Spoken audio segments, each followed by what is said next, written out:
Décryptage. Bonjour Aouidol. Bonjour.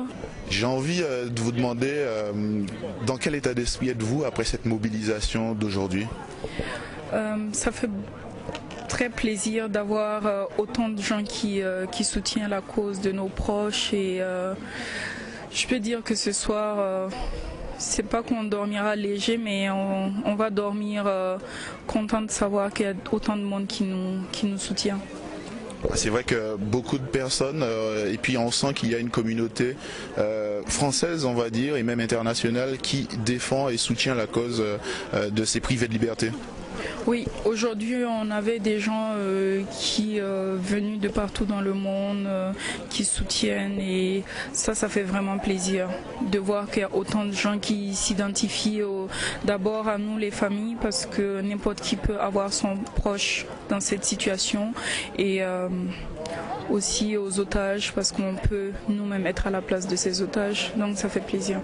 Comment vous, à titre personnel, vous avez supporté cette pression et puis cette attente, cette souffrance depuis 2 années? Bon, est-ce qu'on supporte? On apprend en fait à vivre avec. Au départ, c'est difficile, on se réveille le matin, on se pose des questions. Est-ce que c'est aujourd'hui que l'appel tant attendu va arriver? Ils sont libres et non. Au départ, c'était ça. C'était aussi la peur qu'on nous appelle pour nous donner la mauvaise nouvelle. Mais aujourd'hui, on apprend à vivre avec. Puis je pense que le temps est peut-être long, mais comme on dit, les meilleures choses aussi arrivent avec le temps. Donc avec le temps, on a appris à pas seulement voir le côté négatif et dramatique qui pourrait arriver, mais surtout qu'on aura de bonnes nouvelles et on espère. Alors, dites-moi, comment vous avez vécu chaque fois qu'il y a eu une vidéo de transmise, la dernière notamment, où il y a eu une longue intervention de Thierry. Vous l'avez reçue comment et comment l'avez-vous vécu? Toutes ces vidéos ont suscité des sentiments contradictoires parce que à la fois on est content d'avoir la preuve. Même si on ne peut pas les toucher physiquement, on a la preuve palpable qu'ils sont en vie.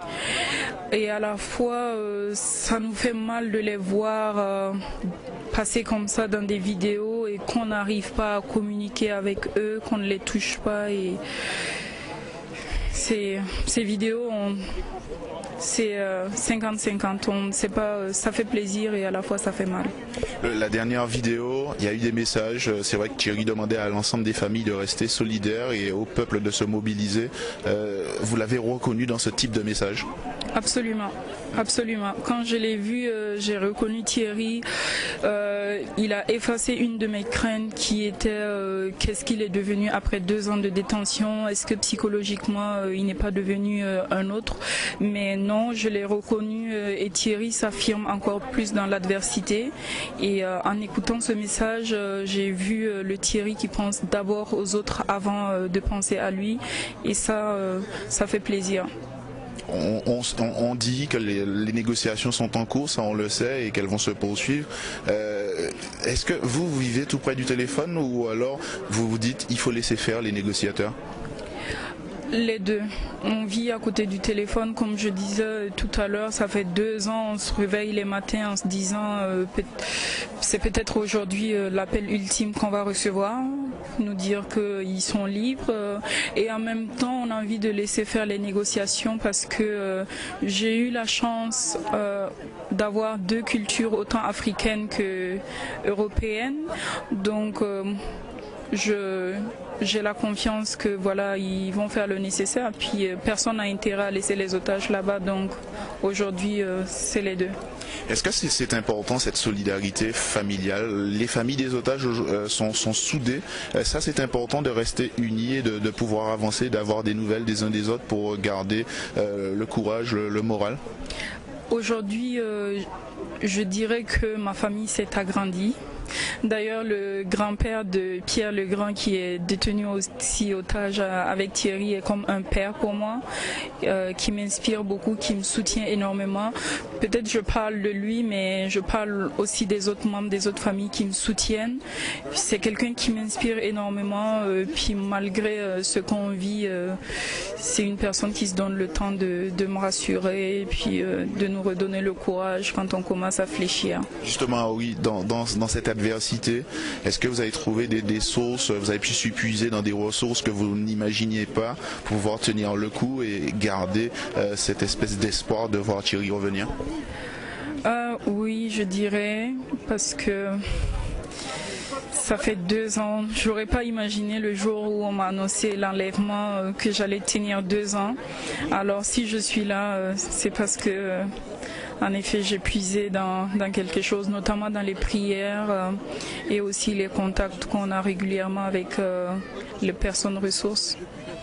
Aujourd'hui, quel serait votre message à l'attention de la population française dans un premier temps? J'aimerais surtout dire aux gens de ne pas rester indifférents à cette situation. Je le dis parce qu'on a souvent tendance à regarder les choses de façon étrangère.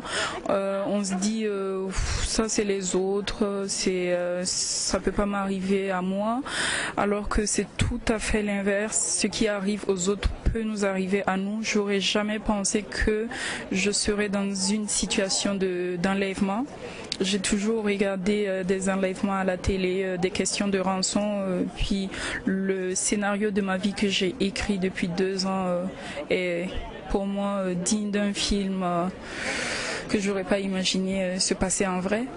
Donc j'appelle la population à rester mobilisée, puis de répondre à nos appels afin de poser des actes qui vont encourager les personnes adéquates à poser les actes qu'il faut afin que nos proches puissent rentrer le plus tôt possible. Dans la dernière vidéo, il y a eu un message fort qui a donné des frissons à tout le monde en Martinique, c'est le temps pris par Thierry pour s'adresser directement aux populations des Antilles, à ceux qui parlent créole. Là aussi, vous l'avez reconnu. Et est-ce que vous espérez que la Martinique garde cette mobilisation forte que celle qu'on connaît depuis 2 années?